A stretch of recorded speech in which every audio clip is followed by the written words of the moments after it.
चले आप छोड़ दीजिए। मैम, जिस तरीके से नीट का एग्ज़ाम जो है वो कैंसिल किया गया है, उसको लेकर 23 लाख बच्चे जो हैं जिस तरीके से सफ़र कर रहे हैं, क्या कहेंगे आप? कुछ स्टेट्स ये भी डिमांड कर रही हैं कि स्टेट्स को इख्तियार दिया जाए, वो खुद कंडक्ट करें।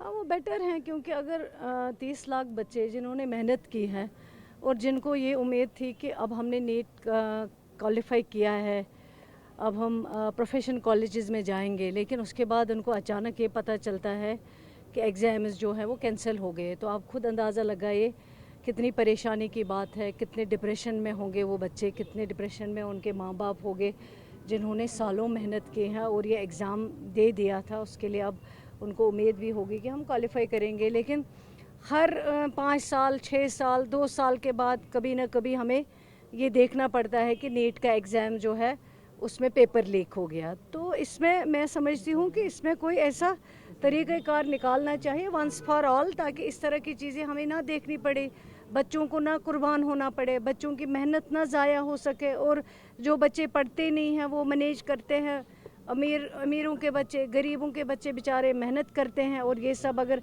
सामने आता है कि कोई 20 लाख में अपना कैरियर ख़रीद रहा है, उधर बेचारे बच्चे मर रहे हैं जो इतनी मेहनत कर रहे हैं, उसके बावजूद फिर कैंसिल होता है, तो फिर वो डिप्रेशन का शिकार होते हैं।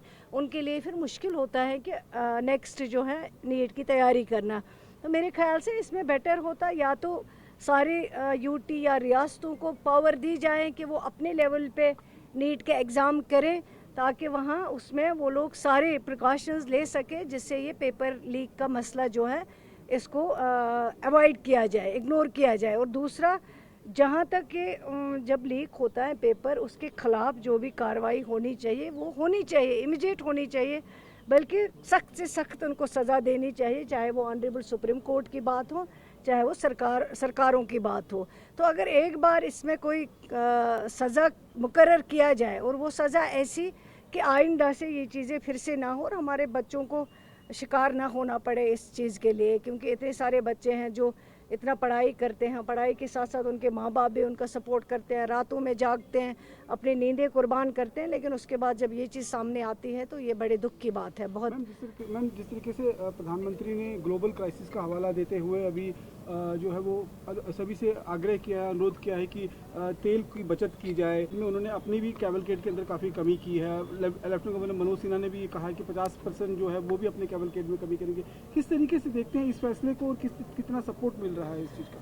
देखिए, अगर मुल्क में कोई परेशानी है, कोई दिक्कत है, कोई मसला है, तो उसके लिए हम सबको रोल अपना अपना जो निभा सके, जिस तरीके से निभा सके।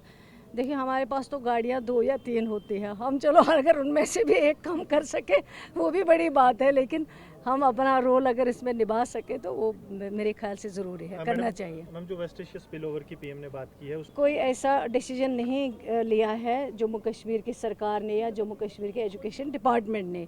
तो आगे देखते हैं, अगर अल्लाह करे कि सिचुएशन बेहतर ही रहे, क्योंकि बच्चों की पढ़ाई पे असर नहीं पड़ना चाहिए। बाकी सब ठीक है, ऑनलाइन क्लासेस पे बच्चों का इतना पढ़ाई में ठीक तरीके से नहीं हो पाता है जितना वो स्कूल जाके पढ़ाई अच्छे से करते हैं। तो अब आगे देखते हैं क्या सिचुएशन होगी, अकॉर्डिंग टू दैट डिसीजन होगा। Thank you.